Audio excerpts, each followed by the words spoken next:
welcome. I would like to welcome you to episode 310 of the Unpopular podcast. This is the man, the myth, the legend, Jalen Hunter. And here at the Unpopular podcast, I'm not really asking you to agree with me. I'm asking you to hear me out. So the Super Bowl is tomorrow. Super Bowl is tomorrow. The big game is tomorrow. Yet, that is not where we're starting. Because, well, yes, that is the biggest news coming up. That's not the biggest news to discuss right now. You know, we talk a lot on this podcast about the difference between stars and superstars. There are a lot of stars in the NBA. There are very few superstars.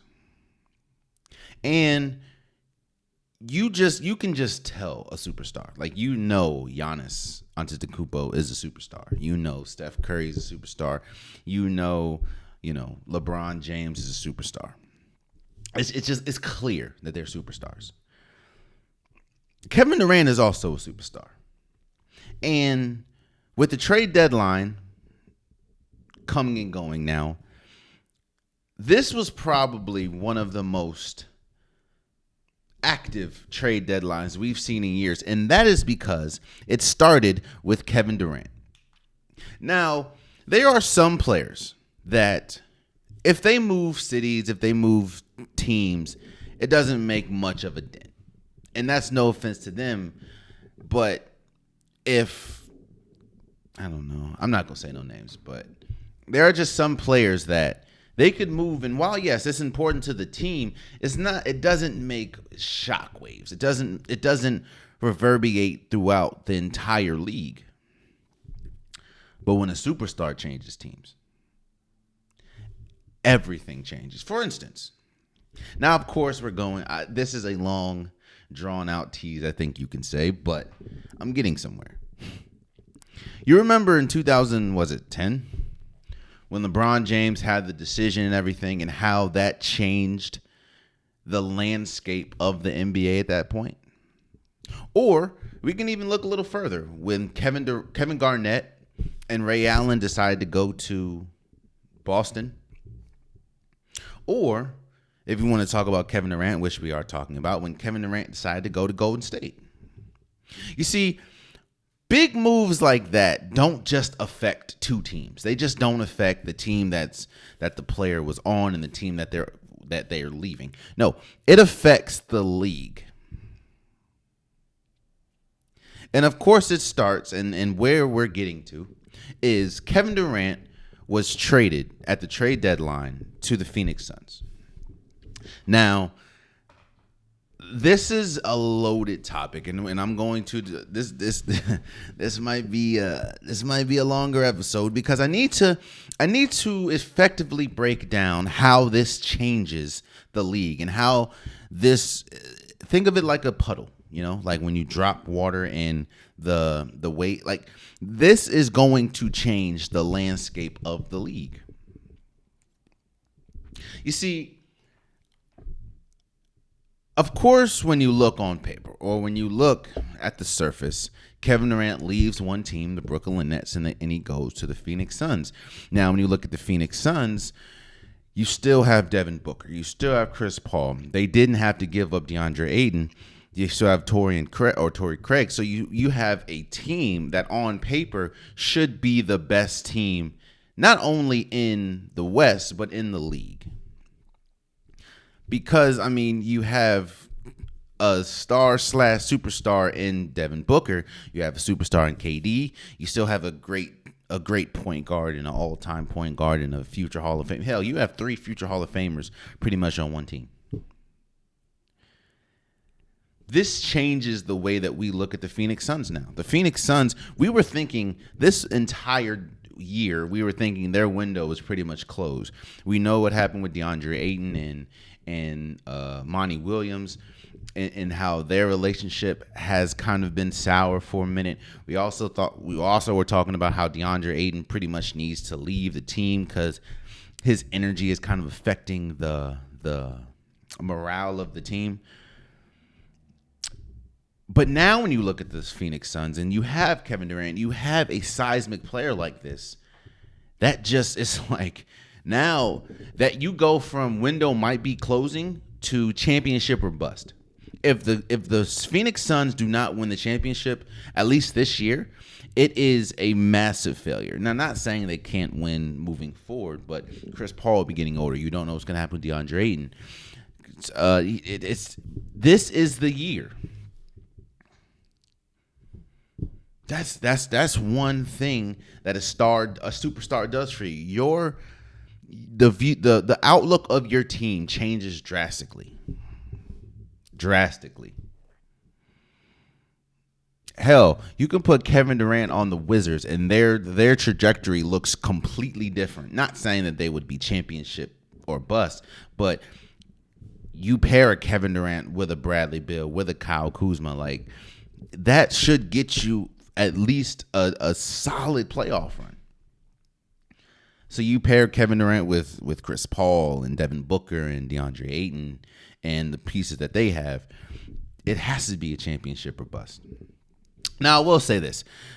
I will acknowledge that kind of like we saw with Rudy Gobert back in the offseason, the Phoenix Suns had to trade a haul for Kevin Durant. You know, you give up Mikal Bridges, which is their best which was their best defender, Cam Johnson. You give up what 1, 2, 3, 4, 5 first round picks and 2 second round picks. Golly. This changes not only the balance of, or not only this not only changes the trajectory of the Suns, it changes the trajectory of the Western Conference. Now you put the Western Conference, and this is what I said about the sound waves, the shock waves that this sends the league. Now the Western Conference looks completely different. We talked about Kyrie Irving last episode. Now you have Kevin Durant. Like, think about that. Now you have look at the West now. The Suns, the Dallas Mavericks, the Nuggets, the Golden State Warriors, the Pelicans, the Grizzlies. Like, it is a gauntlet in the Western Conference. A superstar changing teams doesn't just affect the team. It affects everything around the team, and that even includes the conference. But with us talking about Kevin Durant now, a Phoenix Sun, we have to talk about where he came from, and that is the Brooklyn Nets. You know, I've heard all they've been saying is that the Brooklyn Nets, the big three that the Brooklyn Nets had, which was, of course, Kevin Durant, Kyrie Irving, and James Harden, all of which are now on different teams. They're calling that big three the biggest failure in NBA history as far as what that big three was supposed to accomplish compared to what it actually did accomplish. And I'm not going to lie, man. I was sitting here thinking, like, is it the biggest failure of all time? Or biggest letdown of all time? Or biggest misstep of all time as far as in the NBA? And then I got to thinking, man, like, what about the Lakers when they had Steve Nash, Kobe Bryant, Dwight Howard, Pau Gasol? And I said, well, Steve Nash was older. Steve Nash wasn't in his prime anymore. Dwight Howard had back issues. Kobe Bryant got hurt a couple times that season. So no, while yes, that was a letdown that it didn't matriculate into anything big, it didn't, to me, reach the level of the Brooklyn Nets. Then I think about the Brooklyn Nets when they had, Deron Williams, they had Paul Pierce, they had Kevin Garnett. But then I think, well, Kevin Garnett was well out of his prime, as well as Paul Pierce. Deron Williams was pretty good, but he wasn't the New Jersey Nets Deron Williams. So, and a lot of people, even when that trade happened, they thought that it was a bad trade because of just how much the Brooklyn Nets gave up. So I'm not going to put that on the same level. Then I think about the Lakers when they had Shaq, Kobe, Gary Payton, the mailman, Karl Malone. But then I think, well, Karl Malone was out of his prime, clearly, as well as Gary Payton. So no. So I think it's justified in saying that this is the biggest failure to launch as far as a big three in NBA history. And let me explain why. There's no question that James Harden, there's no question, at least talent-wise, that Kyrie Irving, and there's no question that Kevin Durant are all going to be Hall of Famers. Yes, people can try to talk about Kyrie's name and try to throw a lot of stuff that really doesn't matter on Kyrie when we talk about the Hall of Fame. But Kyrie is a Hall of Famer. You can't talk about the history of basketball and not mention Kyrie Irving's name. He is a Hall of Famer. So you have 3 Hall of Famers, right? 3 Hall of Famers that are still in their prime. James Harden, well, yes, a lot of people didn't like how he forced his way out of Houston, but James Harden was still in his prime. Kevin Durant was still in his prime. Kyrie Irving was still in his prime. And to have that the nucleus that they had, to only play 16 games together with all 3 is a massive failure. Again, when it happened, there was a lot of people saying defense matters on a team, right? But when you have firepower that potent, you have 3 players that can give you 50 on any given night.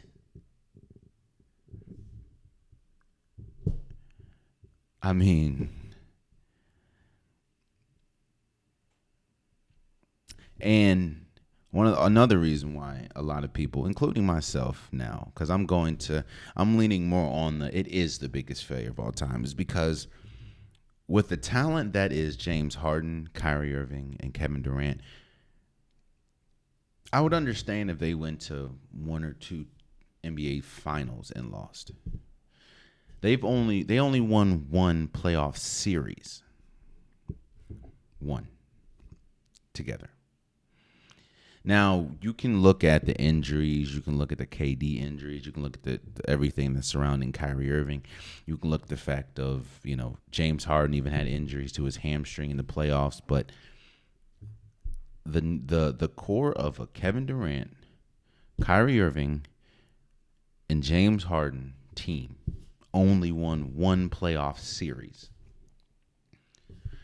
That has to go down as one of the that has to go down as the worst or the biggest failure in NBA history. Because now if you look, James Harden's on Philly or in Philly.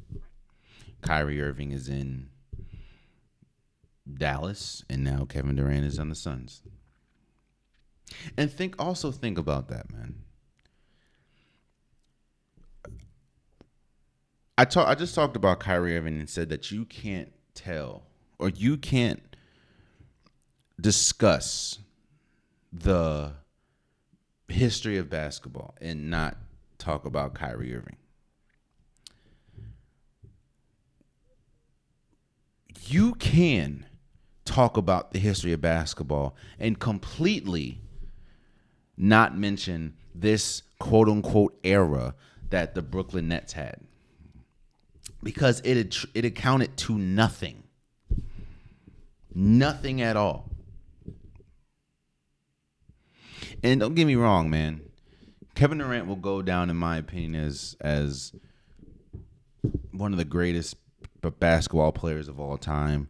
James Harden will go down as one of the greatest scorers of all time.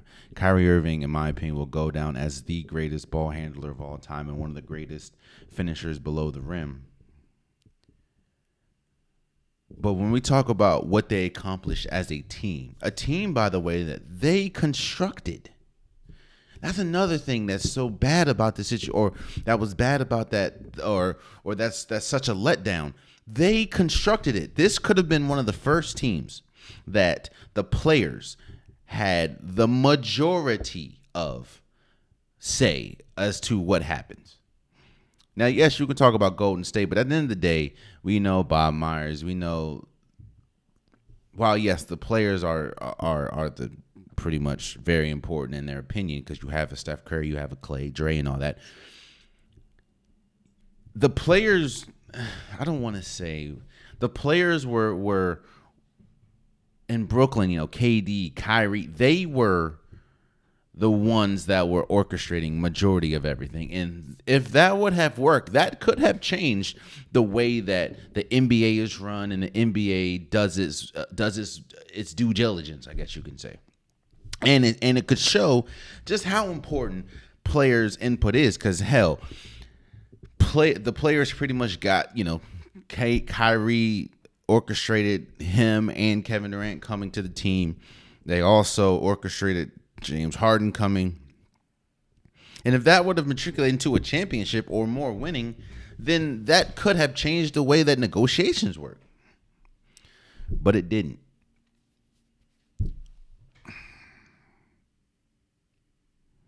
It didn't.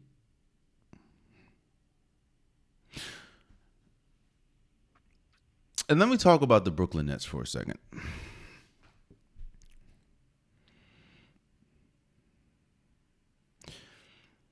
The Brooklyn Nets, even with Kevin Durant and Kyrie Irving, always played second and have had always played second fiddle to, of course, the New York Knicks when we talk about popularity of New York, popularity of the NBA. Just, it was always the quote unquote little brother or whatever of the New York Knicks.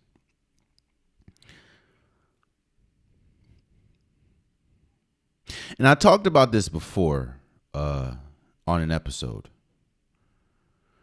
But one of the biggest things, or one of the biggest missteps that this Brooklyn Nets team had, was you gave more power than you should have to players that have demonstrated that they do not do good with power.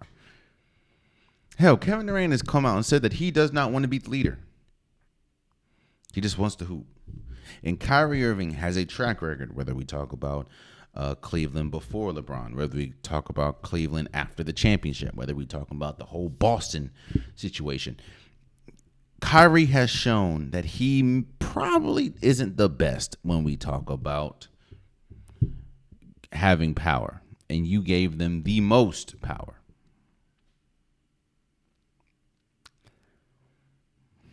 So I look at this trade, man.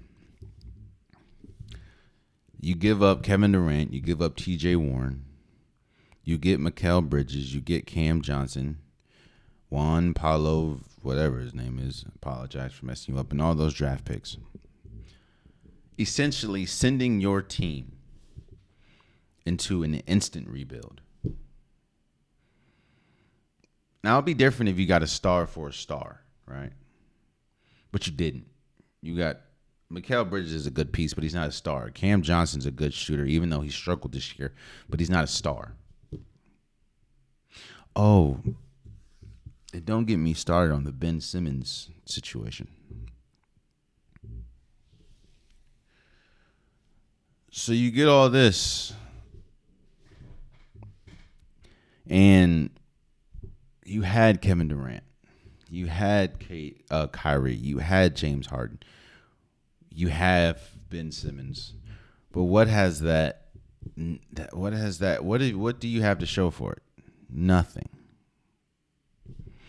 Again, you can completely just skip. If we're talking about the history of basketball, you can just skip this Brooklyn Nets moment. So Kevin Durant is a son. Oh, another thing.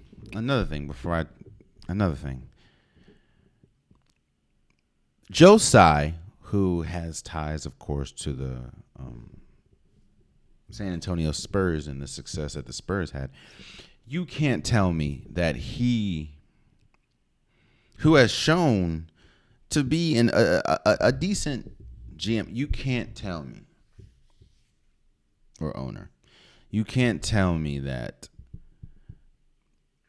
he misstepped this bad. And what I mean by that is, when Kyrie Irving asked for or demanded a trade, there was a trade on the table that would have sent Russell Westbrook and 2 first-round picks to Brooklyn for Kyrie. Now, also, I understand that you didn't want to give Kyrie exactly what he wanted, because we all knew that Kyrie Irving wanted to go to the Lakers.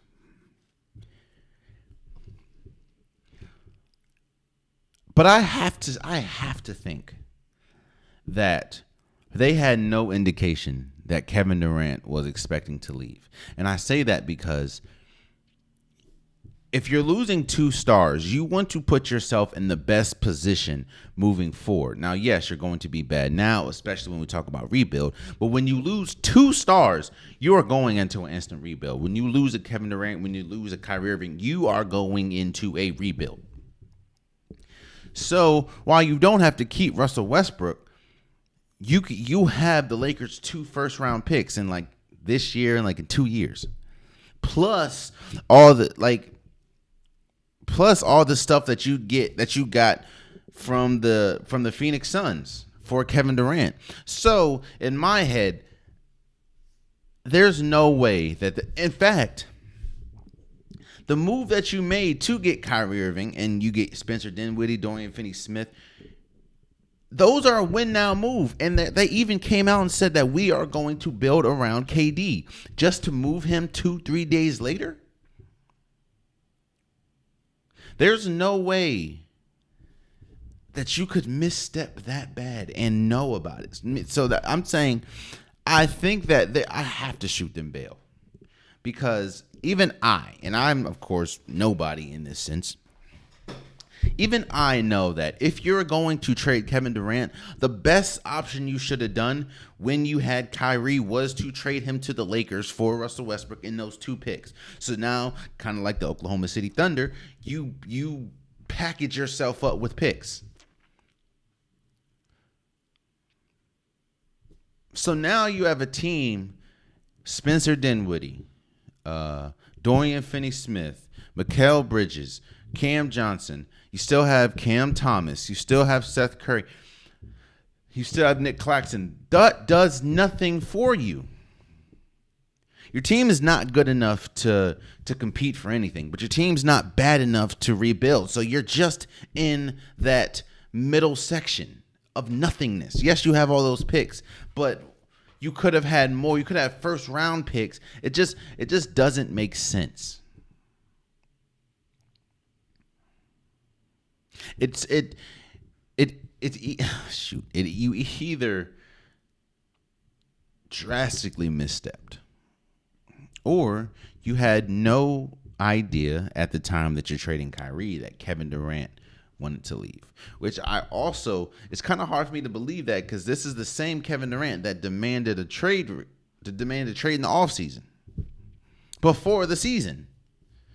Now, yes, I understand things change and everything, but Kevin Durant still demanded a trade.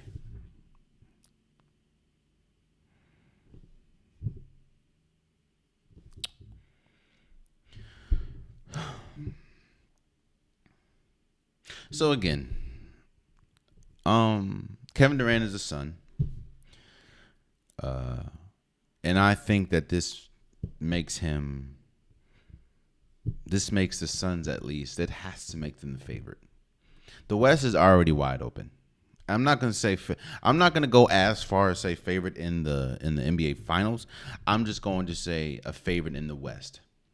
Now again, that's such a loose. It's such a loose statement, because you have so many good teams in the West. You have the Denver Nuggets. You have the Golden State Warriors. Maybe the Clippers will get their stuff together. You have the Kings that are surprisingly good this year. Dallas Mavericks, Grizzlies, Pelicans. See with the Lakers after they made some moves. So I feel I'm not gonna go as far as saying that you have to, if they don't win a championship this year, it's a failure. But if they don't make it, it is a failure. And I also hear people say this is Kevin Durant's MO at this point. As far as playing on a team with a future Hall of Famer. I mean, when he was with OKC, he had 2 Hall of Famers, at least one. I mean, you had Kevin Durant. I mean, you had what the hell? You had James Harden. You had Russell Westbrook. Then you went to Golden State. We know what they had. Then you went to Brooklyn with Kyrie. Of course, James Harden went there. And now you're playing on a team with Chris Paul and Devin Booker. And honestly, man, I'm not as I don't look at Kevin Durant as aggressively as other people do as far as the decisions that he made with his basketball career. I mean, you always want to play for the best team. That's just how it is. It doesn't mean you're not a competitor. It just means that you want to play with competent people on your team. And there was a report out saying that the Memphis Grizzlies were going to trade like every pick that they had for Kevin Durant. That would have been interesting as well. In fact, I think if the Memphis Grizzlies got Kevin Durant, they probably would be in a better spot than Kevin Durant going on the Suns, because you have John Morant, you have Triple J, you have the piece that they had, Dylan Brooks, But Kevin Durant is the Sun, and I think this has to vault them to the top of the Western Conference, in my opinion. So we'll see how it goes. And for the Brooklyn Nets now, I mean, hold on. Let me just tell you. Let me just talk about who's on this roster. Let me just say this roster: Royce O'Neal, Edmund Sumner, David Duke Jr., Patty Mills, Drew Smith, Ben Simmons, Durant Sharp, Utah Wadabe. I apologize for messing your name up. Joe Harris, Cam Johnson, Cam Thomas, Mikal Bridges, Seth Curry, Dorian Finney-Smith, Spencer Dinwiddie, Nick Claxton. Let me ask you, what are you doing with that team? That's another reason why I was so shocked that it felt like the Brooklyn Nets stopped making trades after the Kevin Durant trade. You have a whole bunch of wings now. Like, what are you doing? I just don't know the direction. I know you're now instantly in a rebuild, but I just don't know the direction that the Brooklyn Nets are going. And when you're, in my opinion, if you're going to trade a star like Kyrie Irving, like Kevin Durant, or both of them, you have to know what step B, C, D, E is going to be. And it doesn't seem like they know at this point, because they didn't make any more moves. Well, they did get Jay Crowder, and then sent Jay Crowder to the Bucks for more picks, like 5 picks. But it's just like, what are you doing? I don't know. But I am interested to see, Kyrie Irving played in Dallas and he looked good.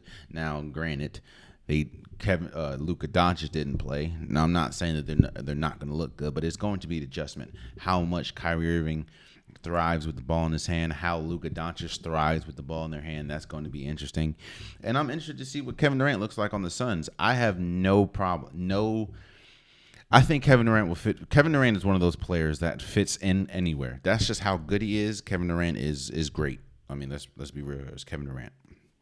So I think that I'm not going to say it's going to be as successful as the Golden State Warriors Kevin Durant, but I do think that, kind of like Golden State, you can fit Kevin Durant anywhere and it'll work instantly. You also have Chris Paul, who is great at facilitating. He's a future Hall of Famer, and you have Devin Booker, who Devin Booker has played with Kevin Durant on Team USA, so they can play off each other. I'm interested to see how it goes. So Now,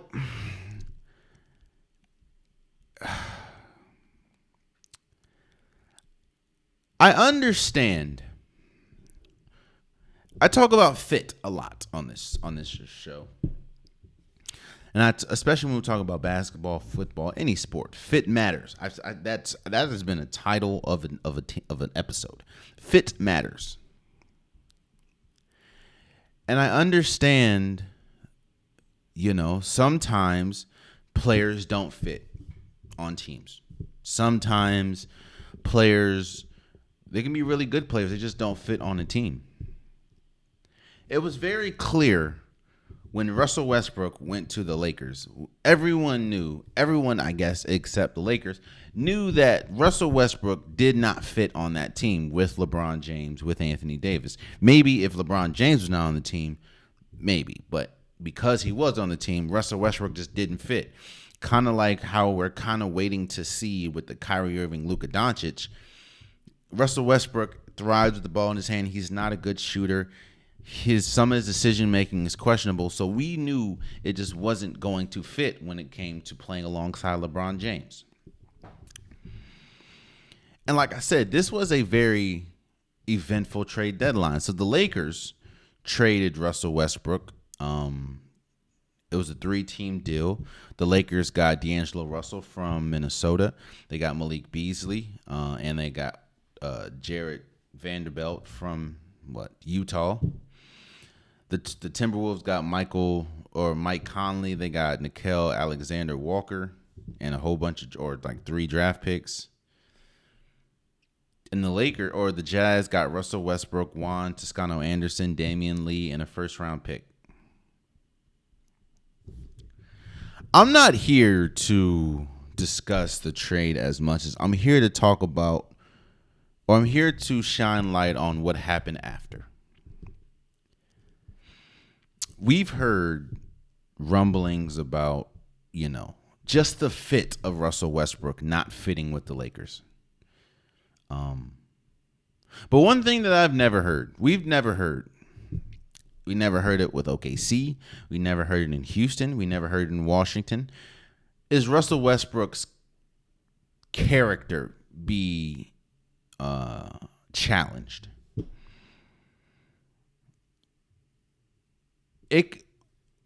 All we've heard is Russell Westbrook, even though, the fit might not be there or whatever, we heard that Russell Westbrook is a great teammate. You heard that from people like Paul George. Hell, Kevin Durant was tired of the style of which Westbrook played, like how he played on the court. But Kevin Durant has done nothing but rave about how good of a person that Russell Westbrook is off the court. You heard about in Houston, James Harden. James Harden said Russell Westbrook's a good dude, even though the play style didn't work together. You heard they're a good dude. And the Wizards, Bradley Beal, all his teammates have said that Russell Westbrook is a good player or a good person. Maybe the play style might not suit them, but the person is good. And that's another thing. I don't like how, I know this is a business. The NBA sports is a business. But when you start attacking somebody personally, that's when I think that a lot of times it goes too far. And that's where I think the Lakers did. That's where I think. That is what I think the Lakers did with Russell Westbrook. Again, I understand that he may have had heated discussions with Darvin Ham or some of the players. But when you're saying that the locker room was toxic because of Russell Westbrook, when you're describing him as a vampire or sucking the life out of the team, that's when I have to chill out. That's when I have to be like, hold on now. Again, I understand Russell Westbrook didn't fit with the Lakers, didn't fit with LeBron James, but I feel like Russell Westbrook is being the in fact, give me a second. I feel like Russell Westbrook has become the scapegoat for this team and for the shortcomings of this team. Let me Let me tell you some of the people Russell Westbrook played alongside. Or, let me say that. Let me tell you some of the people that the Lakers has been playing alongside LeBron James. Lonnie Walker IV. Dennis Schroeder. Austin Reeves. Wayne Gabriel. Max Christie. Troy Brown Jr., who didn't work in Washington nor Chicago. Thomas Bryant. You know what all those players have in common? They're mid-level exception players. They're players that you can get on the mid-level exception market. Hold on, let me see something. 2019 Los Angeles Lakers roster.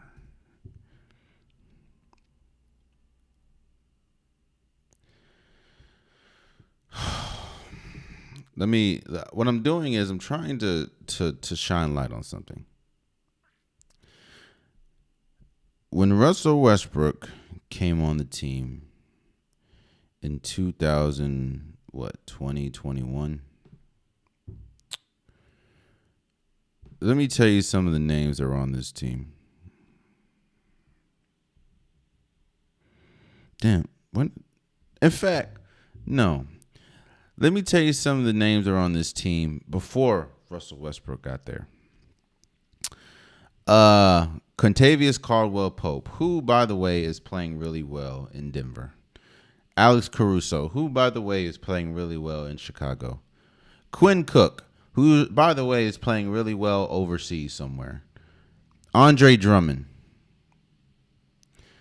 Jared Dudley. Marc Gasol. Montrezl Harrell. Talen Horton-Tucker. Damian Jones. Wesley Matthews. Alfonso McKinney. Ben McLemore. Markieff Morris. And Dennis Schroeder. Now, let me tell you the first team that Russell Westbrook was on. And you tell me if this is really Russell Westbrook's fault or not. Trevor Ariza, DJ Augustine, Kent Bazemore, Avery Bradley, Darren Collison, who retired, by the way, Wayne Ellington, Dwight Howard, Stanley Johnson, Jerome Johnson, Mason Jones, DeAndre Jordan, Mac McClung, Malik Monk, Kendrick Nunn, Austin Reeves, Rajon Rondo, Isaiah Thomas. Look here, man. I'm not going to stay on this much longer as far as this trade. I think the Lakers got better. They got D'Angelo Russell, Malik Beasley, Jared Vanderbilt. They also got Mo Bamba, which I think will help them. They got Rui Hachimura. They got that back in January. I think, of course, Rui Hachimura would help them, especially when we talk about shooting. You just need players that are above mid-level exception talent. And I'm not saying that Mo Bamba and Davin Reed is going to just change the trajectory of the Lakers, but I think that you have now more players that are not just mid-level exception players. Mo Bamba can help. D'Angelo Russell helps, especially when we talk about point guard and shooting. Malik Beasley, shooter. Jared Vanderbilt, he's a big wing. I think that the Lakers got better with the trades. Again, Thomas Bryant wasn't, Patrick Beverly, they weren't doing much. I think probably Patrick Beverly would get bought out. Hell, I think Russell Westbrook would get bought out. I think he will not even land in Utah, in my opinion. So yeah, I think the Lakers got better with these moves. That's not questionable in my opinion. I just don't I understand the whole scapegoat thing. I think we all understand that at that point. And I'm not saying that it's right, but it's going to happen. When you have a team with LeBron James and Anthony Davis, you have to find a reason why it's not working or why they're currently under 500. I mean, a man that just broke the NBA scoring record, which, by the way, the team lost that game. You have to You have to figure out why this team is not good, and of course, you're gonna look at Russell Westbrook. Just don't disrespect his character. Just don't disrespect his name, because what it does is now this. People. I understand that Russell Westbrook's been on 4 teams in 5 years, or 4 teams in 4 years, or whatever. And I do think that his next move, I think, is running out of time. I kind of feel that way for John Wall as well, but it kind of feels like he's running out of time now. I will say that he was balling for the Lakers when he came off the bench. That is Russell Westbrook. And he's shown that he is able to do what needs to be done for the betterment of the team, i.e., come off the bench. But his next move, I'm not going to say he has to get back to MVP level. I just don't think that he's able to do that. But it just has to land because, again, this is 4 teams or 5 teams in 4 years or 5 teams in 5 years now. That is tough for a former MVP. But you even hear, him tied to the Clippers. Paul George is recruiting him because he's more than likely, actually a lot more than likely, going to get bought out from the Jazz. So you hear teams like the Clippers, the Heat, the Bulls. I think Russell Westbrook will be okay. I think that the years that Russell Westbrook is dominating the stat sheet, I think that's over with. But let's just not kill his character. I think, if you're going to make him a scapegoat, make him a scapegoat. Say the reason why we're not good is because of Russell Westbrook or whatever. But don't disrespect his character. Don't do the whole vampire sucking the life out the team or sucking the life out the locker room. First and foremost, you're playing Wayne Gabriel big minutes, bro. You had Stanley Johnson on the team. And don't get me wrong, I'm not trying to disrespect these players personally, but they were not good. Well, Stanley Johnson was okay. They were not good as Lakers. You had DeAndre Jordan. You know how bad Kendrick Nunn was? You remember that? Or Talen Horton-Tucker was after you said he is an untouchable piece, which is why you don't have Kyle Lowry? Or Kent Bazemore, who's at home right now. And I love Quinn Cook, man, because Quinn Cook's from the crib. But Quinn Cook is somewhere overseas hoping. It's okay to blame whoever you want to blame, man. But just don't disrespect the man's character. That's all I'm saying. Moving forward, man, again, there was a lot of trades. I'm not going to harp on each one. I think that a lot of teams got better. I think the 76ers got better, even though they did give up Matisse Thybulle. You got Jalen McDaniels, who's a better player. Jalen McDaniels from, was it the Hornets or Trailblazers? Somewhere. Jalen McDaniels is an incredible player. He's a great defender, great shooter. I think that's exactly what the 76ers needed. The Trailblazers, however, man, like, I get it, I guess, but Matisse Thybulle is going to be good defensively. Cam Reddish, I think, is a really good piece as far as a spark coming off the bench. Ryan Arcidiacono, I guess, but you give up Josh Hart. It's just yet another trade deadline where you didn't get drastically better. And when you have somebody as good as Damian Lillard, it's like, what is this going to do? I understand you have, Nurkic. I understand you have Grant, but okay, Matisse Thybulle wasn't working for a team that needed him. I think defensively he's good, but and I think it'll be good for the Trailblazers, of course, defensively. But what else, man? Oh, I mean, the Clippers got a lot better in my opinion. The Clippers got Eric Gordon. I think they also got somebody, but I think the Clippers got a lot better. A lot better. I think Aaron Gordon definitely helps them because once they go to the bench, they can't score to save their lives. I know they lost Reggie Jackson, but yeah, I think Eric Gordon. Now I feel bad. I feel bad for John Wall getting traded back to Houston after all the things that transpired there. I saw a tweet that was like, you know how bad you got to be to get traded to a team that bought you out. Like it's already, that's crazy, man. I hope John Wall finds a landing spot, man. But yeah, man. Celtics got Mike Muscala. I think that was pretty good. They needed another outside shooter. Yeah, a big one, of course, was James Wiseman, who was the former second overall pick for the Golden State. He got traded to the Pistons, and Golden State pretty much got like 5 first-round picks or whatever. But they turned those 5 first-round picks into Gary Payton II. For people that remember, he was a very big piece to the Golden State Warriors championship run just a year ago. I'm not going to call James Wiseman a bust.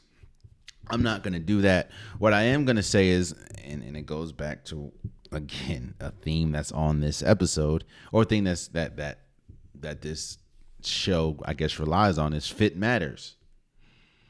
Fit matters, and James Wiseman went to a team that just didn't fit him. Now, yes, injuries and rehab and everything hurt, but Golden State needed him to be good day one, and he wasn't. And they needed him to be more poised as far as offensively, defensively. They just needed him to be better, and they didn't have the time to wait. Not saying that and again, I'm not going to call him a bust because he can right now, and he can be great in Detroit. Detroit can maximize his potential. I mean, you have Jalen Durant, you have Cade Cunningham, you have some really good Jalen Ivey, but he just didn't work in Golden State. And I think this is the best opportunity for him to get out of a team that didn't work for him.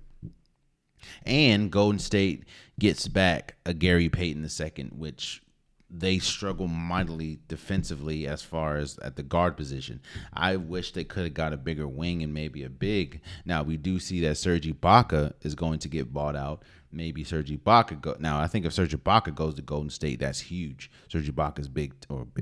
Serge Ibaka is 6'10". He can also shoot the ball. Great defender. We'll see. But I think it was big. Sadiq Bey going to the Hawks. I mean, I don't understand why the Hawks need him. And I was kind of, I don't know. But yeah, I mean, there was a lot of trades that happened. Again, Mo Bamba went to the Lakers. Bones Highland went to the Clippers. That was big. I think, again, the Clippers just need bench points and spark, because outside of their starters, they have a tough time once they go to the bench producing points. Yeah, man. Outside of that, man, I was kind of confused about the Toronto Raptors. I thought the Toronto Raptors were going to be sellers, especially when you see that they're kind of in the middle of the pack. We saw during the trade deadline that there were a lot of teams, but it looked like the front runners for OG Anunoby was going to be Golden State. I think if Golden State would have got OG, that would have been the piece that they're missing. A wing that is a great defender, like an Otto Porter, but better. Yeah, but I just don't understand why. Yeah, they got Jakob Poeltl back, but I just don't understand why they really weren't sellers. It doesn't make sense to me. Yeah, of course we talked about Kyrie Irving and everything. So this was a very eventful trade deadline, and I am interested to see. This was one of the most exciting and most active trade deadlines we've seen in the last few years. Of course, the biggest one being Kevin Durant. So I'm excited to see just what you don't really know the effect of a trade deadline until you get towards the end of the season. I mean, hell, we're not even at All-Star break yet. But again, I am interested to see what the Suns look like. We have seen Dallas play, or Kyrie play with Dallas. However, we haven't seen Kyrie play alongside Luka. I think the Lakers, like I said, have gotten better, but I don't think that. Yes, D'Angelo Russell is good, and all of them are good. I just don't think that the Lakers are. I'll say this: the Lakers are closer to the championship than they were, but I don't think that they're going to win. I mean, when you look at the Lakers, I wouldn't put the Lakers above teams like, again, Golden State. I wouldn't put the Lakers. I don't think the Lakers is a top 5 team in the West, even after these moves. And I know they're fighting to be in the playoff or playing right now, but I just don't think the Lakers are. They're better. They're better. Don't get me wrong. They're better. I just don't. I am interested to see what the Clippers do. I think the Clippers are kind of front runners to get Russell Westbrook after Russell Westbrook gets bought out. The Clippers do not have a point guard on their team, like a reliable point guard. Yes, you have Bones Highlands, but they don't have a reliable point guard. I am interested to see if Russell Westbrook does go to the Clippers after getting bought out. Hell, maybe look at Patrick Beverley going back to the Clippers. I don't know, but I'm interested to see what they look like if they get Russell Westbrook with Kawhi Leonard, with Russ or Paul George, and of course we know Paul George did play with Russell Westbrook in OKC. So again, man, very, very busy trade deadline, and I'm excited to see what the league looks like towards the end of the season. So, and actually moving forward even after the season. So finally, we are here. The Super Bowl is tomorrow. Damn, I talked almost an hour about the trade deadline. That's crazy. But the Super Bowl is here, man.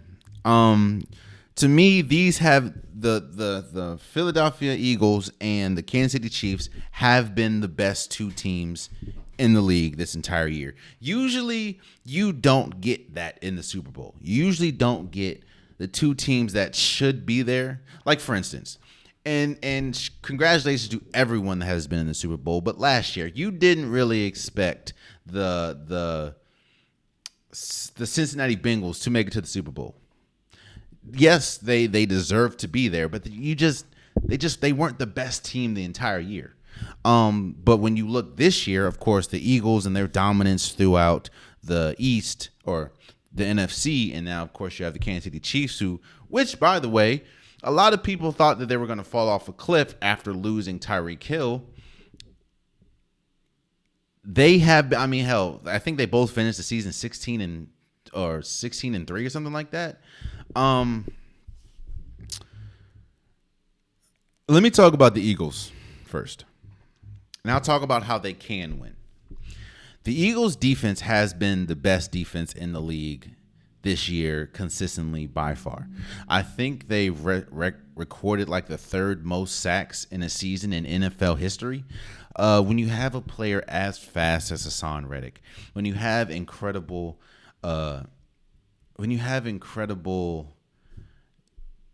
defenders like Slay, you have Fletcher Cox and his size. It's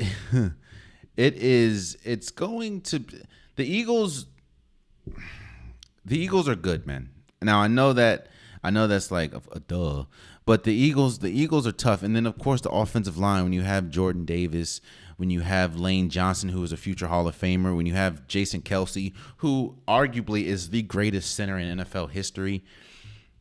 I mean, C.J. Gardner-Johnson on the defensive side of the ball. You still have Ndamukong Suh. You have Nakobe Dean, Robert. Like, come on now.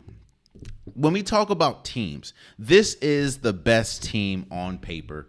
This has been the best team all season, but even in the Super Bowl against the Kansas City Chiefs, when you line up the best 10 players for both teams, right? The Philadelphia Eagles have more players in that top 10 than the Kansas City Chiefs do. Now, I'm not saying that, the top of that 10 are the Philadelphia Eagles, but they have more players. Like I said, Jason Kelce would probably fall on that list. A.J. Brown probably would fall on that list. Hassan Reddick, Lane Johnson, Jalen Hurts, the quarterback. They just have pieces. And their run game, as well as their defense, has been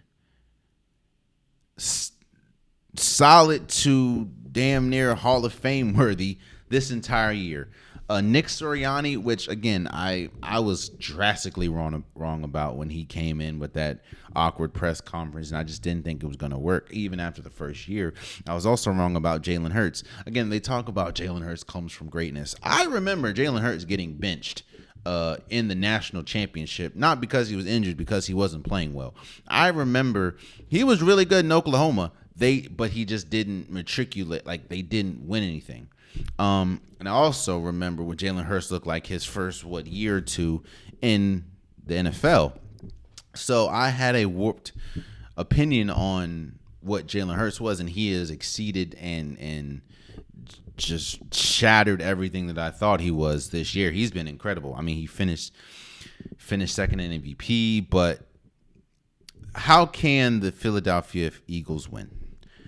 If you lean on that defense that is incredible and that shut down the offense that is the 49ers, if that defense, which again, Hassan Reddick, who is one of the fastest defenders in the league, if he is able to get past the Chiefs offensive line, if he's able to make Patrick Mahomes test that ankle, if he's able to make it very uncomfortable for Patrick Mahomes in the pocket, and then of course thrive on the running game with Boston Scott and Miles Sanders, then they're going to win if that happens. Because again, this team is built to be the best team in the league. This has been the best team by far, as far as if you look at paper, the talent on this team, they have been the best team. I mean, they got James Bradbury from the Giants. That was the Giants' best, almost one of their best defenders. That's how they can win. Not to mention Jalen Hurts. He's able to use his legs. He's able to throw. Of course, he's able to throw as a quarterback. But Jalen Hurts, his decision making is also exceptional, or has been exceptional this year. So if they play the brand of football that they have been playing this entire year, they're going to win. Now, yes, there have been some hiccups. Of course, Jalen Hurts did get hurt, and Gardner Minshew had to come in. But if they play the brand of football, the defense, dominate the line of scrimmage, again, you have two future Hall of Famers in Jason Kelce and Lane Johnson. You also have Jordan Davis, who is a defensive tackle. He's huge alongside Dominican. Like if they're able to control the line of scrimmage on both sides of the ball, and if with them controlling the line of scrimmage on the offense, that means that their run game is flourishing and they're getting 4, 5, 6 yards a carry. Jalen Hurts doesn't have to do much with his arm. And of course, the defense is smothering like it's been all year. They're going to win. Now, how can they lose? First and foremost, I don't think Jalen Hurts is completely healthy when we talk about his shoulder. Yes, they destroyed the Giants. Yes, they destroyed they beat the 49ers handedly. It wasn't because Jalen Hurts looked incredible. Jalen Hurts, I don't know if I know that he did injure his shoulder. He hasn't been right since. And while, yes, the Eagles as a whole looked really good against the 49ers in the NFC Championship, Jalen Hurts did not look good at all. He did not look good at all. Now, again, and also, I understand, how good the Eagles are, and they've been good this entire year. I get that, and I'm not disrespecting the Eagles, but when you look at the type of quarterbacks they've been playing, They played Jared Goff. They played Kirk Cousins. They played Carson Wentz. They played, Trevor Lawrence. They played Kyler Murray. They played Dak Prescott, who lead the league in interceptions. They played Kenny Pickett, Darius Mills, Taylor Heineke. He did beat him. Shouts out. They also played whoever the hell the coach, Matt Ryan. They played Aaron Rodgers. Yeah. They played Ryan Tannehill, Daniel Jones, Justin Fields, Dak Prescott. Lost to Dak Prescott. They played the Saints and Andy Dalton. What I'm saying is this. Let's just forget all that. Let's look at the divisional round. Let's look at the playoffs. The Eagles have played Daniel Jones and Brock Purdy and James Johnson and Christian McCaffrey at the quarterback position. Neither one of them, in fact, none of the names I just said are in the same stratosphere of Patrick Mahomes. They're going to get a different level of they're about to see a different level of quarterback that they have not seen all year. In fact, the two quarterbacks that you can kind of say is on the same level or close, not same right now, close to the level that Patrick Mahomes is Aaron Rodgers and Trevor Lawrence. Now, no, calm down. First, calm down. I'm not saying that Aaron Rodgers right now or Trevor Lawrence is on the same level as Patrick Mahomes. What I'm saying is those are the closest to Patrick Mahomes that they played all year. I don't want to hear nothing about Dak Prescott. I don't want to hear nothing about Kirk Cousins. I don't want to hear nothing about I don't want to hear nothing about Daniel Jones. Even though Daniel Jones was good, I don't want to hear nothing about that. So they're about to play a level of quarterback that they have not seen all year. Also, and we saw this against the 49ers. While, yes, they handedly beat the 49ers, the 49ers they struggled a lot defensively as far as the back end of the 49ers. It was just running the ball. With how good their offensive line is, they were able to get some points. They were able to get some passes. Like their defense the secondary did kind of struggle against the 49ers and Brock Purdy and James Johnson and Christian McCaffrey. So again, this is a different type of quarterback that you're playing playing against with Patrick Mahomes, and that's no disrespect to Jalen Hurts, but Jalen Hurts is not in the same stratosphere as Patrick Mahomes. We saw that last game with Patrick Mahomes and his ankle. So I think that Patrick Mahomes, when we talk about the 10, right? Patrick Mahomes is number one on that list as far as the 10 best players in the Super Bowl. Patrick Mahomes is on that list. And from 1 to 2, it is a very, very far gap. And I think number 2, if not Jason Kelce, it'll be Travis Kelce. So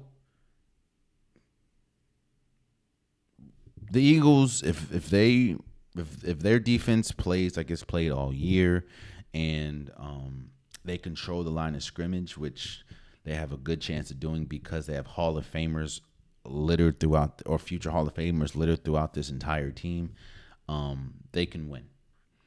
And of course, if their run game is as dominant as it is, they can win. And they can lose because they have not this entire year seen a quarterback or played a quarterback on the same level as Patrick Mahomes. And they haven't played a tight end. In fact, they haven't played a tight end on the same level as Travis Kelce. They haven't. Yes, they played Justin Jefferson, but again, it's not Travis Kelce. So yeah, on the Chiefs side, I think it was huge that, and I said it. I said it before. While Patrick Mahomes was incredible and Patrick Mahomes was great against the Bengals, the star of the team and the MVP of that game was Chris Jones.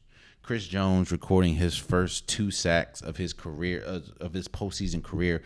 Chris Jones is arguably the best defensive tackle in the league. That's just how it is.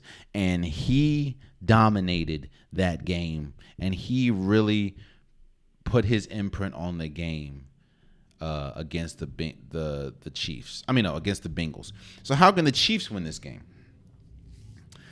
The Chiefs have been the best offense this entire year. Yes, they are kind of suffering from some injuries. McCole Harmon probably is not going to play, but Juju Smith-Schuster is probably going to play. Kadarius Toney is probably going to play. Marquez Valdez-Scantling is going to play. It looks like Clyde Edwards-Helaire, who hasn't played most of the year, he's going to play. And of course, you have arguably the greatest tight end of all time, Travis Kelce, is going to play.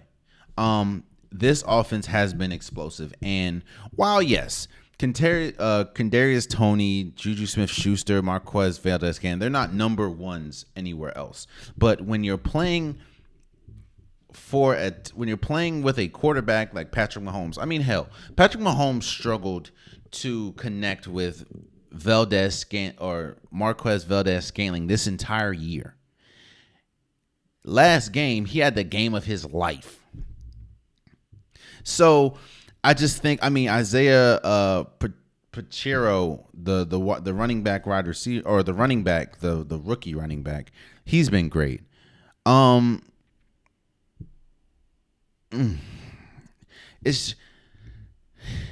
This offense is explosive. This offense is this offense is great, and this offense, especially being led by Patrick Mahomes, can beat anybody and has been the number one offense all year. Also, defensively, while their secondary still has questions, their front has been good. Again, Willie Gay Jr., Chris Jones has been good. Carlos Dunlap was really good. While I don't think that their defense clearly is on the same level as the Eagles' defense, I think that the game within the game is going to be the defensive line of the Kansas City Chiefs going against the offensive line of the Philadelphia Eagles. Again, I just mentioned you have Lane Johnson, who hasn't given up a sack in like 3 years. If you don't believe me, look it up. Lane Johnson has not given up a sack in 3 years. You also have Jason Kelce, the center, who, again, is arguably the greatest center of all time. Surely the best center today. So, of course, the offensive line that is the Eagles is not the same offensive line that's the Cincinnati Bengals. But if Chris Jones can have a day like he had against the Bengals, Willie Gay, again, we have to see about Snead. Snead, he's in concussion protocol. That's going to be huge. I feel they need Snead. Again, man, Frank Clark, Carlos Dunlap, I think that is going to be with the game within the game. If they're able to get to Jalen Hurts and really not only get to Jalen Hurts, but shut down or slow down the running game and make Jalen Hurts have to pass the ball. While yes, Devontae Smith and A.J. Brown are great. Again, Jalen Hurts does not look healthy. Ever since he hurt his shoulder against, I think it was the Giants, he hasn't looked the same.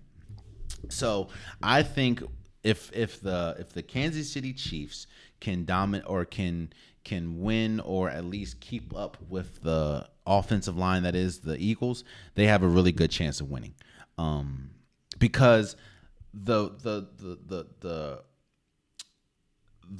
way that they were able to contain and really slow down the offense that is the Cincinnati Bengals, which had Joe Burrow and Joe Mixon and Jamar Chase, T. Higgins, that was incredible. And the offense, while yes, the Eagles' offense is good, their outside weapons, that is A.J. Brown and Devontae Smith, that while they're good, they're not T. Higgins, Tyler Boyd, which he did go out, and Jamar Chase. So yeah, man, I think this is a very, I'm not gonna say it's an even game because, like I said, when you do the whole top 10 players, there's more Eagles than Chiefs in my opinion, but the Chiefs are good, and again, it's gonna be tough. Now, how can the Chiefs lose this game?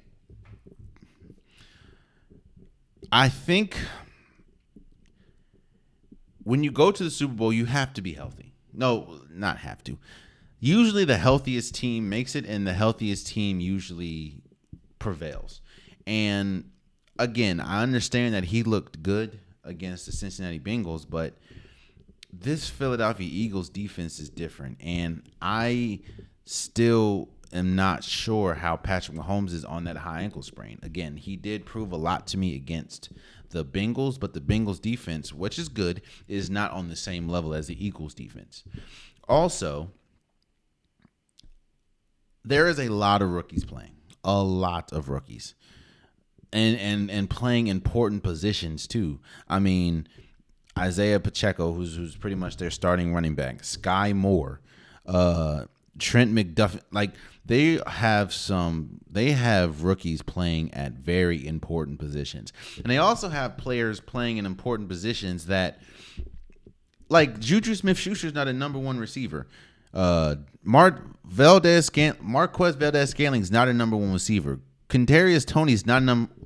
In fact, the previous teams did not want them anymore. The Packers didn't want Valdez-Scantling. The Steelers didn't want Juju. The Giants were happy to give up Kadarius Toney. And all that, all their greatness or the talent of the wide receivers are definitely, they're definitely higher because you're playing alongside Patrick Mahomes.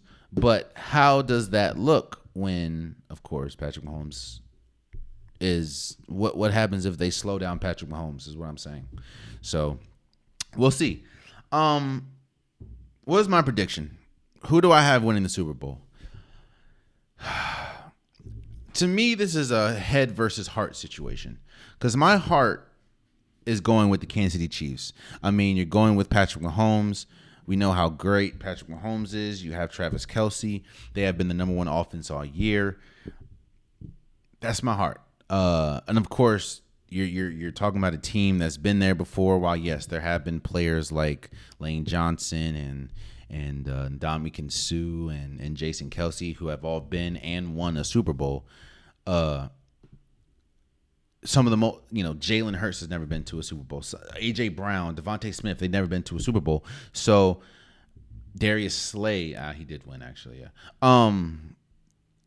But my heart is picking the Kansas City Chiefs.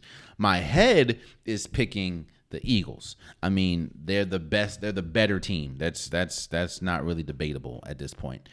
When you look at how good the Eagles have been all year, they are the better team.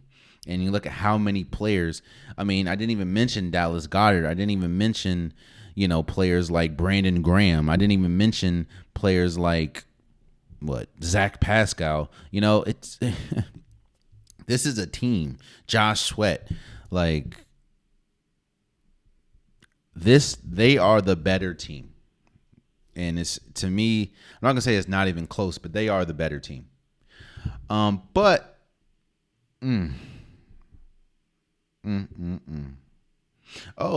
and shouts out that I forgot to mention it this episode at least. This is the first Super Bowl in NFL history that had two black quarterbacks. Black History Month, power. Black power. I love to see black people succeeding in all facets of life. I'm going to go with the Kansas City Chiefs. I'm going to go with the Kansas City Chiefs because of Patrick Mahomes. I'm going to ride that Patrick Mahomes train until, because again, this is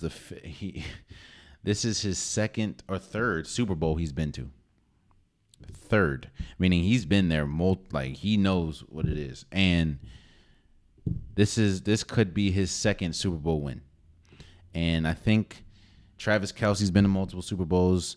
Of course, Jason Kelce has, and some of the people on the Eagles. But I'm gonna go with the better quarterback. And while yes, the Philadelphia defense is good,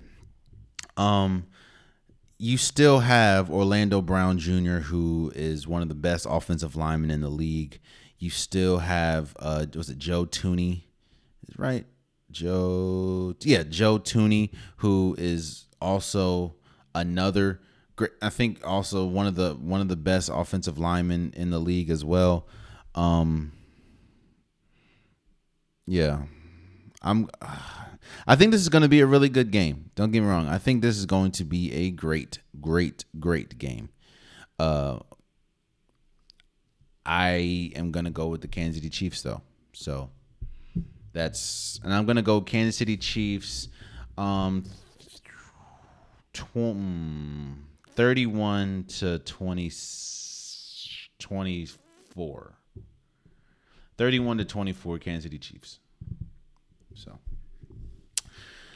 lastly, before we go, the awards, the NFL awards happened the other night, 2 nights ago, and as expected, the awards were handed out, and the honor, the people that I thought were going to win, I was like undefeated. Patrick Mahomes won the MVP. Justin Jefferson, Offensive Player of the Year. Nick Bosa, Defensive Player of the Year. Brian Daboll, Coach of the Year. I thought that was going to be a competitive race between Brian Daboll and somebody like Nick Sirianni or Doug Peterson, but Brian, I understand. Comeback Player of the Year, I said it was going to be Geno Smith. Rookie of the Year, Garrett Wilson. Sauce Gardner, I think that's the first time in a while that the Offensive Rookie of the Year and Defensive Rookie of the Year were on the same team. Again, Geno Smith, Comeback Player of the Year. It was either going to be him or Saquon Barkley. D'Amico Ryans is Assistant Coach of the Year. I mean, hell, D'Amico Ryans just got a head coaching job at the Houston Texans, so he was going to get it. I was surprised that the Walter Payton Man of the Year was Dak Prescott, but hey, shouts out to you. Again, everyone that I felt should have and that was going to win awards, they did. And yeah, man, that I think Justin Jefferson had Catch of the Year, which understandably so. I mean, did you see the catch that he had against the Bills? I even said that was probably one of the greatest catches of all time, if not the greatest catch of all time. So yeah, man, the awards went exactly how I thought they would go. And congratulations to everyone that won award. Congratulations to everyone that was nominated. Definitely deserving. So, and there you have it, man. That has been today's episode of the Unpopular Podcast, and I truly appreciate you guys. If you want a Unpopular Podcast shirt, hoodie, sweater, long sleeve joggers, the link is in the description below. At multiple different colors, multiple different designs. Get your Unpopular Podcast merch today. Also, please subscribe to wherever you're listening. Please subscribe to wherever you're watching. It definitely would mean a lot to me. I'm trying to grow the podcast. I think I'm really close to 400 subscribers on YouTube. So I've been grinding for a minute, man. Wow. I appreciate you guys. So tell a friend to tell a friend to tell a friend. It definitely means a lot to me. I can't do it without you guys, and I don't do it if I didn't have you guys. So I appreciate you. Yeah. And until next time, much love.